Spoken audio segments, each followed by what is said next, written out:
Gimana nih kabarnya hari ini? Pastinya sudah siap memuji dan memuliakan nama Tuhan ya. Senang sekali kita dipertemukan kembali dalam ibadah online DOC yang berjudul Travers Hopo Hopo. Apa sih Gur artinya Travers Hopo Hopo itu? Jadi Travers Hopo Hopo berasal dari kata Travers yang dari bahasa Inggris itu berarti melintasi, dan juga Hopo Hopo dari bahasa Hawaii yang artinya ketakutan. Jadi Travers Hopo Hopo artinya melintasi hal-hal yang menakutkan dan mengkhawatirkan. Wih, keren banget ya. Nah, teman-teman, seperti tertulis dalam Mazmur 66 ayat 4, seluruh bumi sujud menyembah kepadamu dan bermazmur bagimu, memazmurkan namamu. Hendaklah kita senantiasa memuliakan nama Tuhan, karena hanya karunia dan penyertaan-Nya lah kita dapat mengikuti persekutuan online ini. Nah, teman-teman, kita percaya bahwa Allah kita itu Allah yang dahsyat. Dengan kondisi seperti ini, di mana kita tidak bisa bertemu, mungkin juga tidak bisa ke gereja, tapi Tuhan masih tetap menyertai kita, bahkan menyatakan firman-Nya untuk kita. Karena kedahsyatannya itu, mari kita pujikan ucapan syukur dan pengagungan bagi Dia dengan memujikan Allahku dahsyat.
Teman-teman, sebelum mengawali kegiatan ibadah hari ini, mari kita berdoa bersama-sama.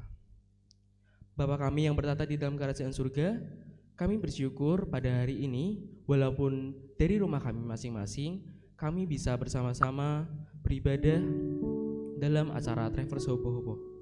Kiranya jalannya ibadah ini dari awal hingga akhir, dan semua yang akan disampaikan dalam ibadah ini dapat berjalan sesuai dengan rencana dan sesuai dengan apa yang telah disusun oleh panitianya.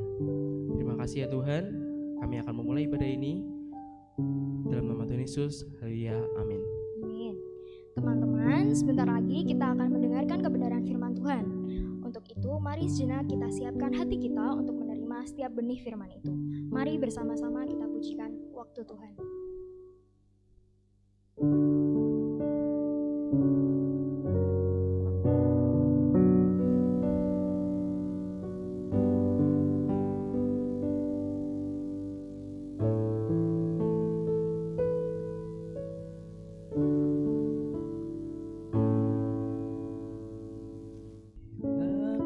Izinkan sesuatu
Shalom teman-teman, sungguh bersyukur sekalipun kita tidak bisa bertemu secara langsung, tapi pada hari ini kita boleh bersama-sama bersekutu dan bahkan beribadah walaupun secara online. Berharap sekalipun secara online itu tidak mengurangi kesungguhan dan kerinduan kita untuk mendengarkan kebenaran firman Tuhan. Mari saat ini Mbak Kev mengajak kita untuk mempersiapkan hati dan mari kita bersatu di dalam doa. Kepada Allah yang memiliki hidup kami, Allah yang berdaulat atas segala sesuatu, dan Allah yang berbicara kepada kami melalui firman-Mu. Kami bersyukur Tuhan, di tengah segala keterbatasan yang ada, kami tetap diperbolehkan untuk bersekutu bersama, menyembah dan memuji nama-Mu, dan bahkan belajar dari kebenaran firman Tuhan. Tuhan, kami menyerahkan setiap hati kami, kiranya Roh Kudus yang melingkupi kami, sehingga kami hanya terfokus kepada Engkau dan kebenaran firman-Mu. Kiranya setiap pengertian yang boleh kami mengerti, itu merupakan pengertian yang berasal daripada-Mu saja.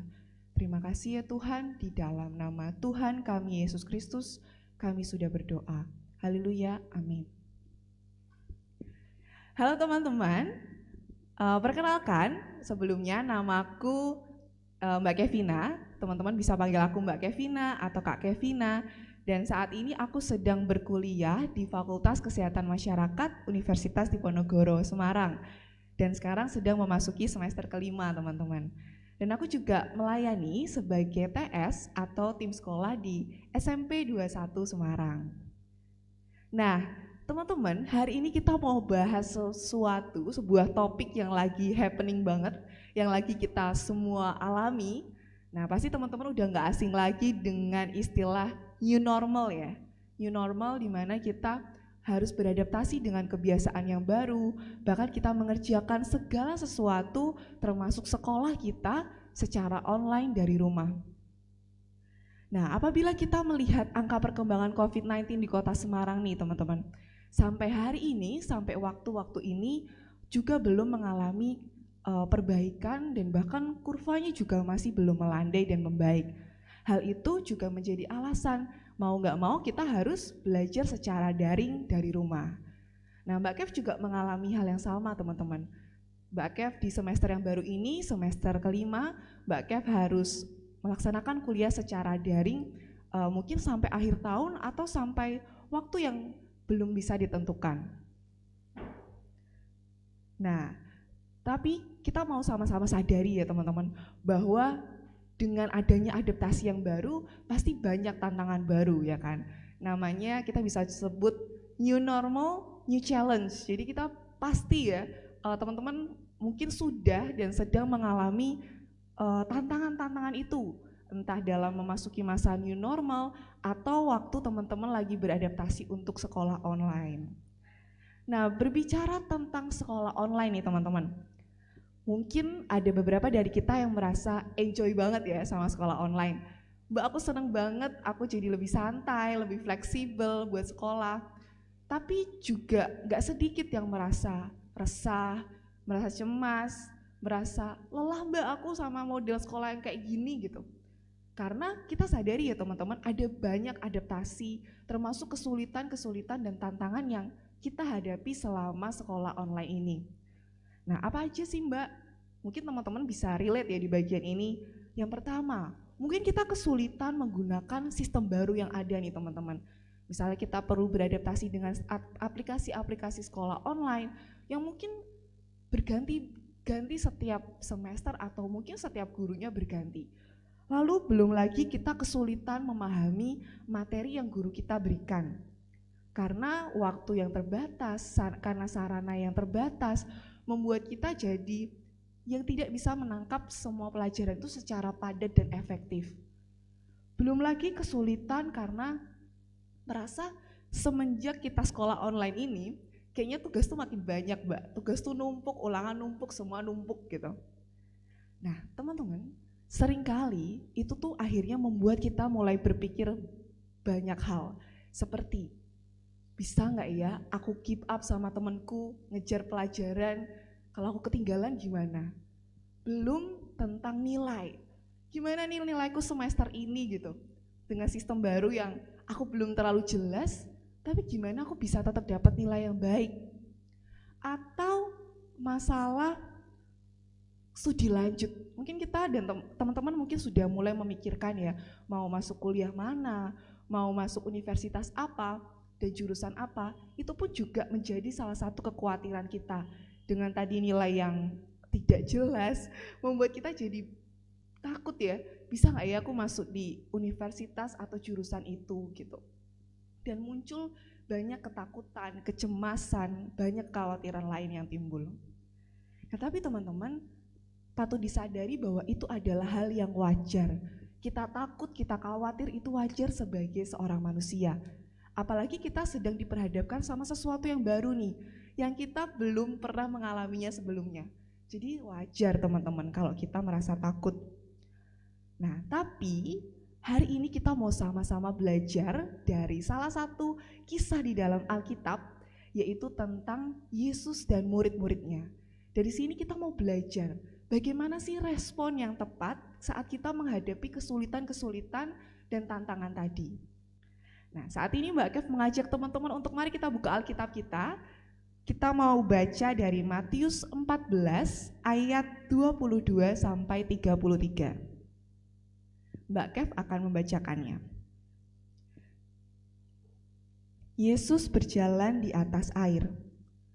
Sesudah itu, Yesus segera memerintahkan murid-muridnya naik ke perahu dan mendahulunya ke seberang. Sementara itu, ia menyuruh orang banyak pulang. Dan setelah orang banyak itu disuruhnya pulang, Yesus naik ke atas bukit untuk berdoa seorang diri. Ketika hari sudah malam, ia sendirian di situ.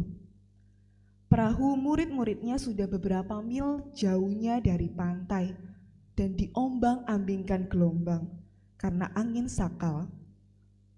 Kira-kira jam 3 malam, datanglah Yesus kepada mereka berjalan di atas air. Ketika murid-muridnya melihat dia berjalan di atas air, mereka terkejut dan berseru, "Itu hantu!" Lalu berteriak-teriak karena takut. Tetapi segera Yesus berkata kepada mereka, "Tenanglah, aku ini, jangan takut."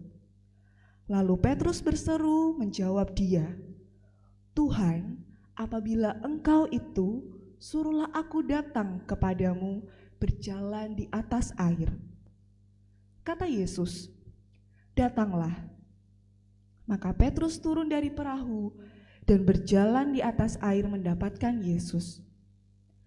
Tetapi ketika dirasanya tiupan angin, takutlah ia dan mulai tenggelam, lalu berteriak, "Tuhan, tolonglah aku." Segera Yesus mengulurkan tangannya, memegang dia dan berkata, "Hai orang yang kurang percaya, mengapa engkau bimbang?" Lalu mereka naik ke perahu dan angin pun redalah. Dan orang-orang yang ada di perahu menyembah dia, katanya, "Sesungguhnya engkau anak Allah." Teman-teman, apabila kita menelisik lagi tentang kisah ini, kita lihat konteks dari perikop sebelumnya, kita bisa lihat bahwa diceritakan Yesus dan murid-muridnya baru saja selesai melayani orang banyak. Bahkan Yesus juga melakukan mujizat memberi makan 5.000 orang.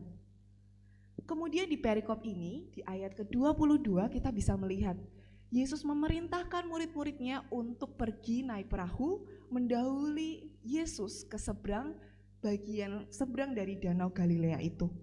Sementara Yesus menyuruh orang-orang itu buat kembali pulang ke tempat mereka masing-masing. Nah, saat ini kita mau fokus teman-teman melihat di ayat yang ke-23. Apa yang Yesus lakukan di situ? Nah, setelah orang banyak itu disuruhnya pulang, Yesus naik ke atas bukit teman-teman. Yesus berdoa kepada Allah Bapa seorang diri.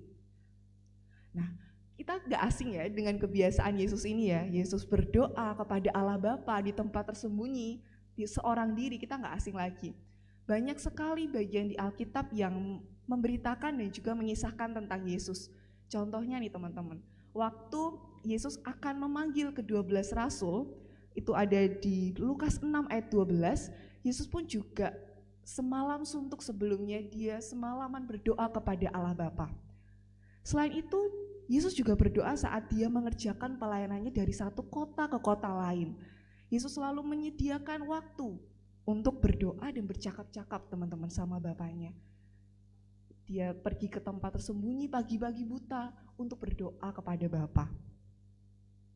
Nah, dari kisah ini, dari kebiasaan, dari tindakan Yesus ini teman-teman, kita bisa melihat apa sih? Ya, kita bisa melihat bahwa Yesus itu adalah Allah. Teman-teman pasti setuju ya, Yesus adalah Allah. Tetapi teman-teman, dia juga adalah manusia. Yesus menyediakan waktunya setiap hari untuk berdoa kepada Bapaknya.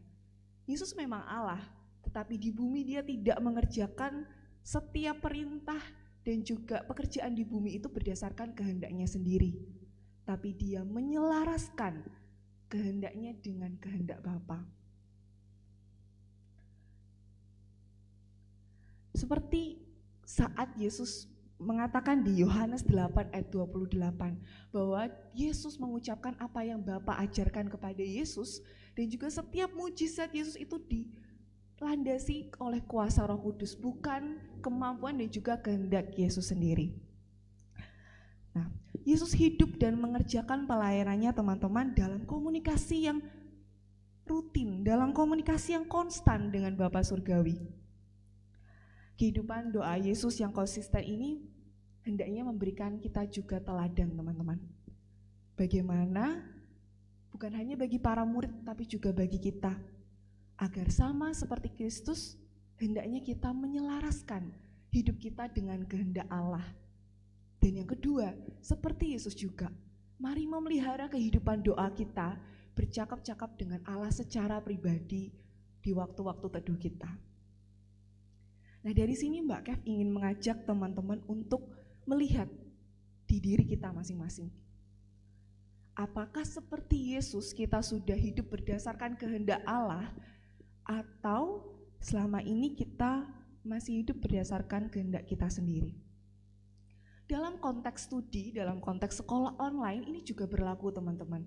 Mari kita melihat, saat kita sekolah online, saat kita mengerjakan studi kita, kepada siapa kita melandaskan studi kita itu? Kepada Allah kah? Kepada kehendaknya? Atau masih kepada keinginan, kehendak, bahkan ambisimu sesaat? Nah, Mbak Kev kali ini mau sharing juga.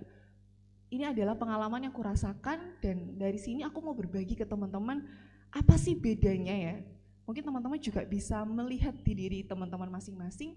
Mari menilai apakah kita sudah mengerjakan studi ini untuk kehendak Allah atau masih dengan kehendak kita sendiri.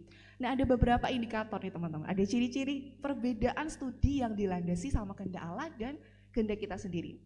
Nah, yang pertama, kalau kita mendasari studi kita dengan kehendak Allah, tentunya teman-teman, fokus utama kita bukan semata-mata untuk mencari nilai semata, untuk dapat nilai bagus, pokoknya nggak mau tahu aku dapat nilai bagus, aku dapat nilai yang paling baik menurutku gitu.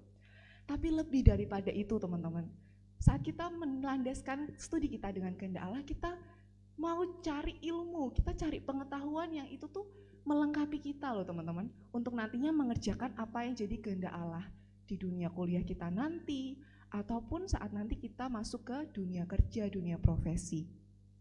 Itu yang pertama. Lalu ciri yang kedua saat kita melandaskan studi kita sama kehendak Allah, ya tentunya kita akan mengerjakannya dengan kehendaknya siapa? Kehendaknya Allah atau pasti dengan kehendaknya Allah. Mengerjakan studi dengan kehendak Allah itu seperti apa sih Mbak? Ya tentunya dengan cara-cara yang seturut perintah Allah, cara-cara yang menyenangkan Allah. Kalau mencontek termasuk gak? Enggak ya. Kalau plagiarisme mungkin enggak juga dong. Pasti kita akan melakukan usaha-usaha semaksimal mungkin tapi seturut perintah Allah. Itu. Lalu kita mau bandingkan teman-teman dengan kedua, bahwa kita melakukannya tuh berdasarkan keinginan kita. Contohnya apa sih Mbak Kev kalau kita melakukan studi kita tuh dengan kehendak kita sendiri? Ya pasti 180 derajat kontras banget ya teman-teman sama tadi yang Mbak Kev sebutin sebelumnya. Bahwa yang pertama, saat kita mendasarkannya dengan keinginan kita sendiri, kita ngerjain studi itu pasti fokusnya adalah semata-mata untuk cuma dapat nilai. Kita pasti pingin dapat nilai yang terbaik, dapat nilai yang bagus. Pokoknya aku nggak mau tahu, aku pasti dapat nilai yang bagus, harus dapat nilai yang bagus. Nah, di situ kita perlu melihat akarnya itu apa? Apakah nilai bagus itu untuk memuliakan Allah atau itu masih berdasarkan ambisimu sesaat? Nah, yang kedua yang nggak kalah penting tadi ya, kita semaksimal mungkin berusaha untuk mengerjakan studi dengan kehendak Allah. Nah, saat kita mengerjakan dengan kehendak kita sendiri, kita juga berusaha semaksimal mungkin, teman-teman. Cuma bedanya, kita berusaha semaksimal mungkin dengan sembarangan. Sembarangan tuh gimana sih Mbak Kev? Ya tadi, dengan melakukan segala macam cara yang bisa kita lakuin untuk dapat nilai yang baik. Hati-hati teman-teman, kita bisa jatuh di dalam berbagai macam pencobaan dan dosa. Contohnya tadi ya yang Mbak Kev udah sebutin, mencontek, plagiarisme, itu semua bentuk kita jatuh di dalam dosa. Akarnya apa? Ya tadi, karena kita mau memuaskan ambisi kita, keinginan kita. Nah, ada satu lagi ciri-ciri yang kontras banget nih teman-teman saat kita mengerjakan studi itu dengan kehendak Allah. Yang pertama, coba lihat deh sikap kita waktu kita ngerjain ulangan dan tugas. Nah, gimana nih sikap kita? Kita mengerjakannya dengan cara apa? Masih mencontek kah misalnya? Nah, padahal teman-teman, kalau kita mengerjakan dengan kehendak Allah, kita nggak akan mencontek. Karena kita tahu dengan tugas, dengan ulangan, itu jadi wadah kita buat mengukur kemampuan kita. Kapasitas kita tuh kayak gimana gitu. Nah, kalau kita menyontek dalam tugas dan ulangan, terus kapan ya kita akan tahu kita nggak bisa di bagian apa? Kapan kita akan tahu kita harus belajar lebih di bagian apa gitu. Lalu yang kedua, coba lihat saat kita menyikapi nilai-nilai kita. Semoga enggak ya, tapi kalau misalnya nih kita dapat nilai yang jelek, gimana sikap kita? Apakah menganggap itu kayak udah selesai, udah aku gak mau belajar ini lagi, ini udah parah banget gitu? Atau justru sebaliknya, kita melihat dari cara pandangnya Allah nih teman-teman. Dengan nilai yang jelek, kita bisa ikut remedi, kita bisa ikut ulangan-ulang misalnya. Nah, dari situ kita belajar memperdalam materi-materi yang sebelumnya kita mungkin nggak bisa atau yang mungkin kurang kita pelajari. Nah, itu ya teman-teman. Jadi Mbak Kev berharap teman-teman juga boleh merenungkannya dan melihat kembali diri kita masing-masing. Karena hanya teman-teman yang tahu dan hanya teman-teman yang bisa menjawab itu. Nah, terus Mbak Kev, aku udah coba nih ngelakuin itu, melakukannya dengan kehendak Allah. Tapi itu mesti aku kesusahan Mbak, aku mesti gak bisa ngerjain tetepan, aku tetap gak mudeng materinya, aku tetap pokoknya gak bisa lah Mbak ngerjain gitu. Nah, coba kita lihat perikop kita tadi teman-teman. Para murid, mereka melakukan yang Yesus perintahkan toh untuk datang ke seberang. Mereka melakukan itu, mereka mengerjakan perintah Yesus. Di tengah-tengah mereka mendapatkan kesulitan, mereka dapat tantangan. Apa itu tantangannya? Mereka diterjang badai, angin sakal, angin badai. Nah, saat ini kita mau lihat apa sih yang Yesus lakukan di tengah setiap kesulitannya para murid itu. Nah, mari kita bersama-sama melihat di ayat ke-24 dan 25 teman-teman. Gak usah Mbak Kev bacain lagi ya. Nah, Mbak Kev mau menceritakan dikit bahwa Yesus kemudian datang menghampiri para murid yang sedang ketakutan tadi, yang kena badai, dengan cara apa? Dengan Yesus berjalan di atas air. Nah, pernah nggak kita terpikirkan ya, kenapa sih Mbak kok Yesus tuh menghampiri murid-murid itu dengan berjalan di atas air gitu loh? Kenapa nggak dengan cara yang lain? Atau mungkin udah langsung datang aja kan bisa ya Yesus gitu. Nah, tapi teman-teman, apa yang Yesus lakukan ini punya dasar, punya alasan. Dia ingin bukan hanya menghampiri para murid, tapi dia juga ingin membuktikan kecemasan dan keraguan para murid. Loh, kok bisa Mbak? Nah, Mbak Kev akan ceritakan dikit latar belakangnya. Jadi seperti kita tahu ya teman-teman, Yesus melakukan banyak pelayanan, banyak mujizat, dan para murid tahu bahwa Yesus adalah Mesias, benar kan? Nah, di bayangan para murid dan juga orang-orang Yahudi zaman itu teman-teman, Mesias adalah pribadi yang sangat dinanti-nantikan. Mesias itu pokoknya ditungguin dan dia akan pasti jadi raja gitu, memerintah Israel. Nah, tapi kalau kita lihat Yesus, apakah Yesus jadi raja memerintah Israel? Enggak ya, malah justru sebaliknya. Jadi berlawanan dengan ekspektasi mereka. Itulah yang membuat para murid akhirnya tadi cemas dan ragu gitu sama Yesus gitu. Nah, dengan berjalan di atas air tadi teman-teman, Yesus tuh mau membuktikan kalau ya kekuasaannya Yesus tuh lebih gitu loh daripada raja yang memerintah sebuah bangsa. Yesus tuh raja dari semesta alam, raja dari segala sesuatu, raja dari segala ciptaan. Semua ciptaan tunduk di bawah kakinya dan taat pada perintahnya. Nah, itulah yang mau Yesus tunjukkan ke para murid lewat mujizatnya berjalan di atas air.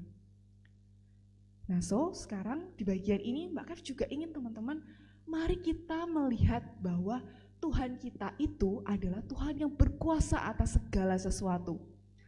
Teman-teman pasti setuju ya tentang itu. Nah, tapi tadi seperti yang teman-teman kita sampaikan di awal tadi ya, Mbak aku tuh nggak bisa, ini sulit, ini susah tak kerjain.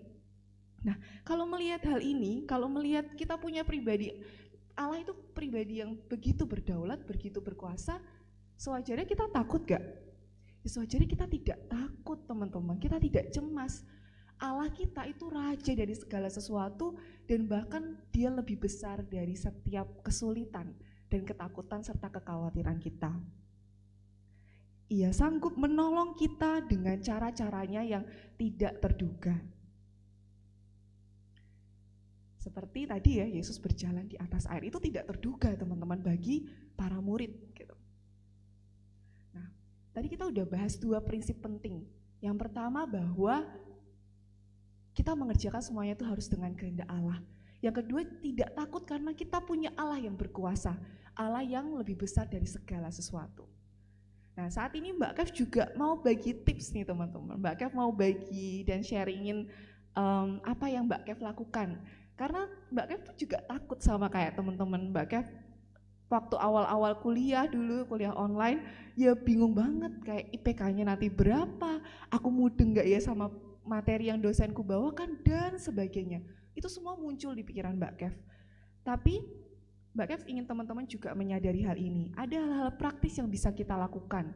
Yang pertama, tadi kita bahas prinsip yang awal bahwa itu semua kita kerjakan untuk kehendak Allah.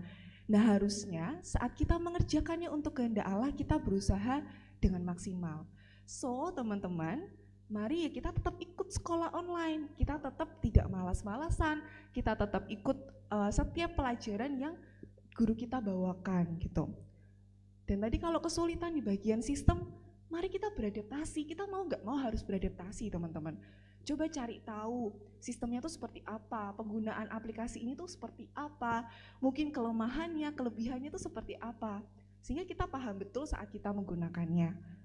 Terus juga menurut Mbak Kev penting untuk kita mencari metode belajar apa yang paling cocok buat kamu. Kadang beda ya teman-teman, waktu offline dengan online tuh cara belajar kita akan jauh berbeda. Nah, coba cari metode yang paling kamu senangi. Lalu Mbak Kev juga, ini bagian yang Mbak Kev selalu lakukan adalah tetap mencatat. Mudeng gak mudeng tetap dicatat teman-teman. Setelah itu bisa kita cari, kita browsing di internet untuk menambah materi-materi tadi supaya jadi lebih padat, supaya jadi lebih jelas, dan ternyata kadang itu menambah pengetahuan kita gitu. Nah, yang kedua yang bisa kita lakuin, karena tadi prinsip yang kedua ya teman-teman, kita menyadari kalau kita punya Allah yang berkuasa, kita gak perlu takut. Nah, mari kita lihat dari cara pandangnya Allah. Ternyata Allah tuh bisa melakukan dengan cara-cara yang tidak terduga. Kita lihat di masa pandemi ini teman-teman, kalau dulu kita nggak bisa mengakses banyak webinar, kita nggak bisa mengakses banyak kelas online, kita nggak bisa akses buku-buku, tapi sekarang dengan adanya sekolah online, dengan semua serba internet, serba online, ternyata Allah tuh membukakan kesempatan untuk kita belajar. Mari kita lihat dari sisi itu teman-teman, jangan terus larut dalam ketakutan dan kekhawatiran kita. Yang Mbak Kev lakukan adalah Mbak Kev cari-cari, dan ternyata Mbak Kev menemukan bahwa buku-buku Cambridge teman-teman, dan juga universitas-universitas ternama di dunia dan nasional, mereka tuh membuka akses kepada semua orang buat mengakses literasi dan buku-buku ajaran mereka. Keren banget sih menurut Mbak Kev. Jadi saat aku dulu nggak bisa cari research, tapi sekarang aku bisa dengan mudah mendapatkan sumber-sumbernya gitu. Lalu yang kedua, kita bisa ikut webinar. Coba ikut webinar teman-teman, cari webinar-webinar yang kamu senangi, yang menambah pengetahuanmu. Atau ikut kelas online. Kalau Mbak Kev sekarang lagi ikut kelas desain teman-teman. Jadi karena Mbak Kev peminatan di FKM itu bikin desain ya untuk promosi kesehatan, jadi aku harus belajar desain. Nah, waktu-waktu ini aku bersyukur ada banyak kelas-kelas desain yang dibuka. Nah, di situ aku ikut. Terus selain itu juga bisa ikut bimbel online. Nah, Mbak Kev juga lihat banyak promo teman-teman, ya kan, ruang guru lah, apalah. Nah, ikuti itu teman-teman. Pakai setiap kesempatan yang ada itu jadi wadah kita berkembang dan menambah ilmu kita, gitu. Nah, kalau dari sini ya, dari sudut pandang ini ya, daripada terlarut sama kekhawatiran tadi, kita bisa lihat teman-teman, bahwa ternyata tuh asik juga loh sekolah online. Bahwa ternyata ada banyak hal yang bisa kita syukuri. Ada banyak hal yang bisa kita nikmati dalam menghadapi tantangan new normal dan sekolah online ini. Nah, terakhir dari Mbak Kev ingin kembali menyampaikan bahwa seperti para murid yang mengerjakan perintah Kristus teman-teman, sekalipun di tengah kita menghadapi tantangan seperti para murid diterpa badai ya, tapi akhirnya mereka sampai nggak teman-teman ke seberang? Mereka sampai ya. Ternyata Yesus dan para murid akhirnya sampai ke seberang dari Danau Galilea. Nah, di situ kita bisa melihat bahwa Allah kita itu bukan Allah yang nyuruh kita ngerjain studi udah kelar gitu. Dia tidak tinggal diam. Dia menolong kita, dia mendampingi kita, dan dia hadir bagi kita dengan cara-cara yang tidak terduga. Nah, saat kamu tidak bisa melihatnya, coba pikirkan lagi, mungkin kamu masih terlarut dalam kekhawatiran dan ketakutanmu. Mari tadi ya melihat dengan cara pandangnya Allah, dengan hal-hal yang positif yang bisa kita dapatkan dari sekolah online ini. Dan pada akhirnya, mari seperti para murid kita juga akhirnya bisa merasakan damai, kita bisa sampai ke tujuan kita bisa sampai ke seberang. Dan bahkan para murid bisa mengakui bahwa Yesus sungguh adalah Allah. Begitu juga dengan kita. Mari berharap bahwa saat kita menjalaninya bersama Yesus, kita makin bisa mengerti pribadi Yesus itu seperti apa.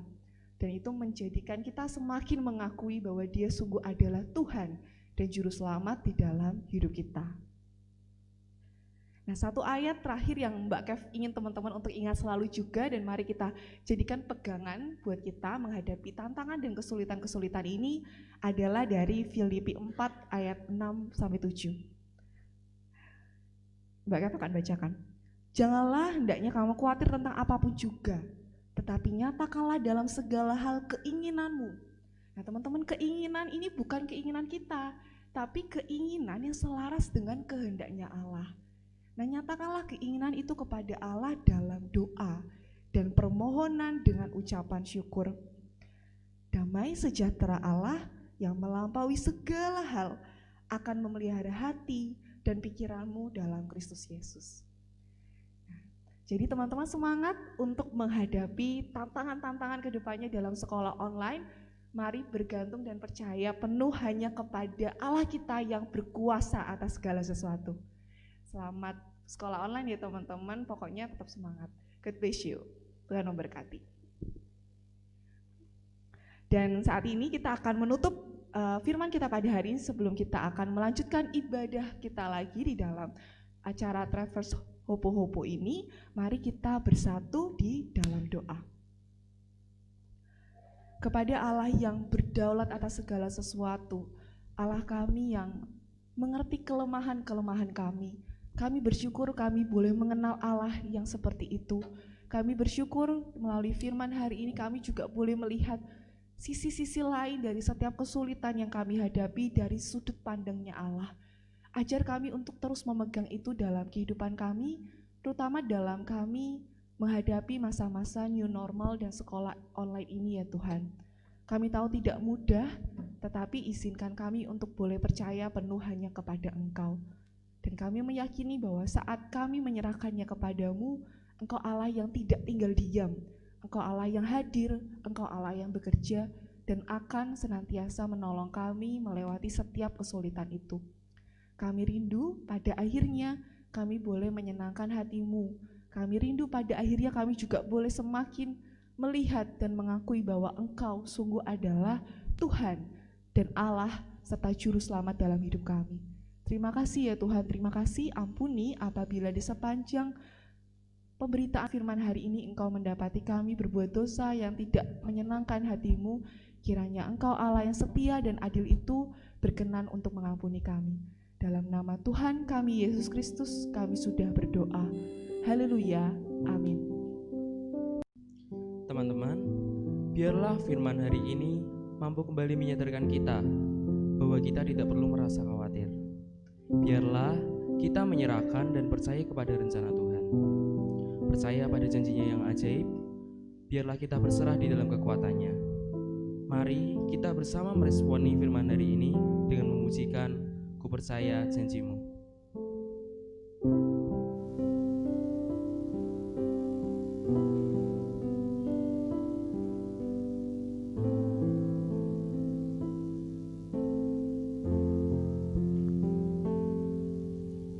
Sungguh besar setiamu,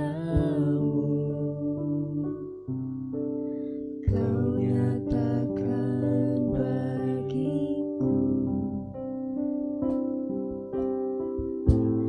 Kau Bapa yang selalu mengerti isi hatiku.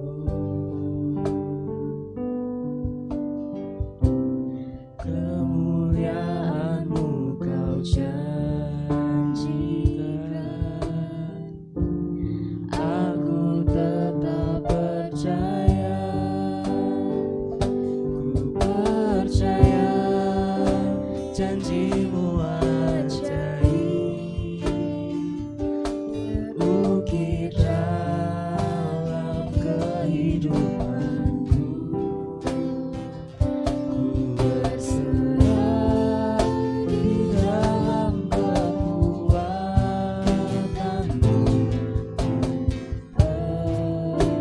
Percaya.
Nah, teman-teman, gimana nih? Masih semangat kan?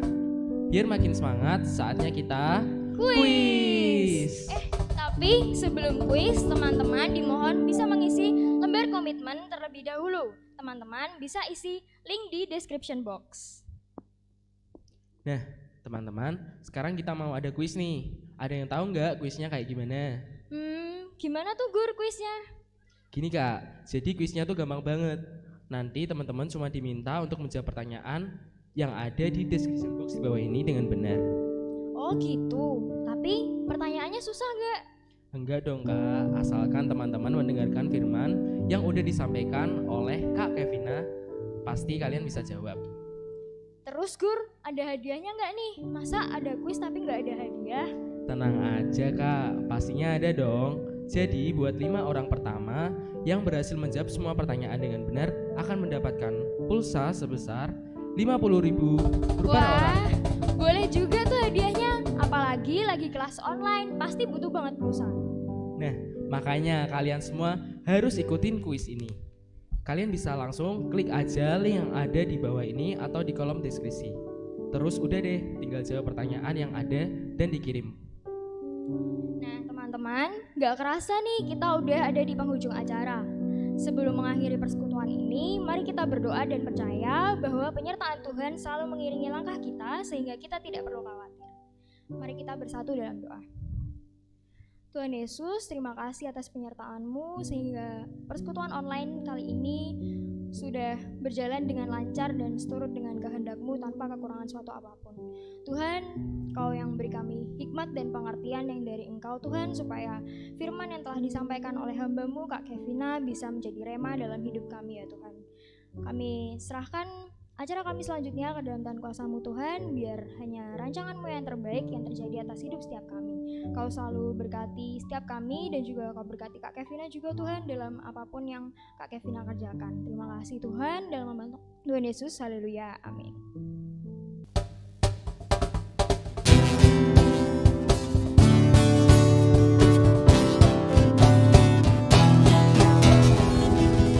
Terima kasih teman-teman, Tuhan Yesus memberkati.